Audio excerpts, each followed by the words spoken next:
Hi hello friends అందరికీ నమస్కారం. ఈరోజు ఈ వీడియోలో తెలంగాణ రాష్ట్ర వ్యాప్తంగా రేషన్ కార్డు కలిగిన వారికి సంబంధించిన కొన్ని ముఖ్యమైన అప్డేట్లు ప్రస్తుతం చర్చలో ఉన్నాయి.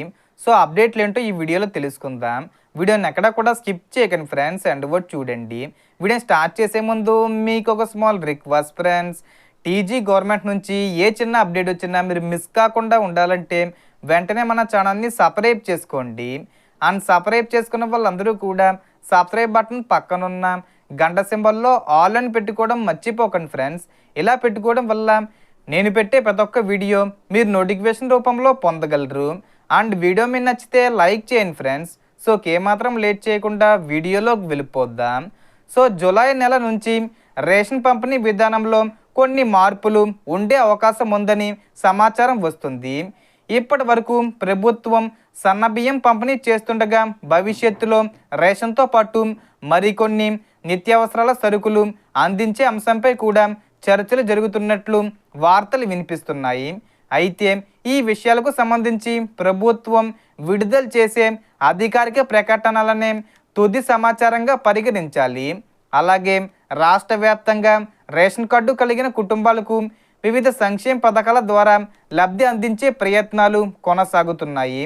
కొత్తగా రేషన్ కార్డులు పొందిన వారు కూడా తమ అర్హతలకు అనుగుణంగా ప్రభుత్వ పథకాల గురించి తెలుసుకొని సంబంధిత అధికారులను సంప్రదించడం మంచిది. మరో ముఖ్యమైన విషయం ఏమిటంటే రేషన్ కార్డు కలిగిన ప్రతి కుటుంబం క్రమం తప్పకుండా రేషన్ తీసుకోవడం అవసరం. ప్రభుత్వం చేపడుతున్న ధృవీకరణ ప్రక్రియల్లో అర్హులైన లబ్ధిదారుల వివరాలు సరిగ్గా ఉండేలా చూసుకోవాలి.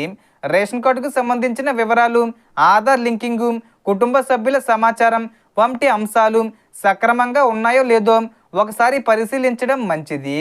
అదేవిధంగా రాష్ట్రంలో పెన్షన్లు, మహిళల సంక్షేమ పథకాలు మరియు ఇతర ప్రభుత్వ హామీల అమలుపై కూడా ప్రజల్లో ఆసక్తి నెలకొంది. వీటికి సంబంధించిన అర్హతలు, దరఖాస్తు విధానం, అమలు తేదీలు వంటి అంశాలపై ప్రభుత్వం అధికారికంగా ప్రకటించిన సమాచారం ఆధారంగానే ముందుకు వెళ్ళాలి. కాబట్టి రేషన్ కార్డు కలిగిన ప్రతి కుటుంబం ప్రభుత్వ అధికారిక ప్రకటనలు, సంబంధిత శాఖల నోటీసులు మరియు స్థానిక అధికారుల ద్వారా వచ్చే సమాచారాన్ని గమనిస్తూ ఉండాలి. ఏ కొత్త మార్పులు వచ్చినా వాటిని తెలుసుకుని అవసరమైన చర్యలు తీసుకుంటే ప్రభుత్వ పథకాల లబ్ధి సులభంగా పొందవచ్చు. So total information difference. మీకు ఈ వీడియో నచ్చితే లైక్ చేయండి, షేర్ చేయండి అండ్ సబ్స్క్రైబ్ చేసుకోండి. Thanks for watching.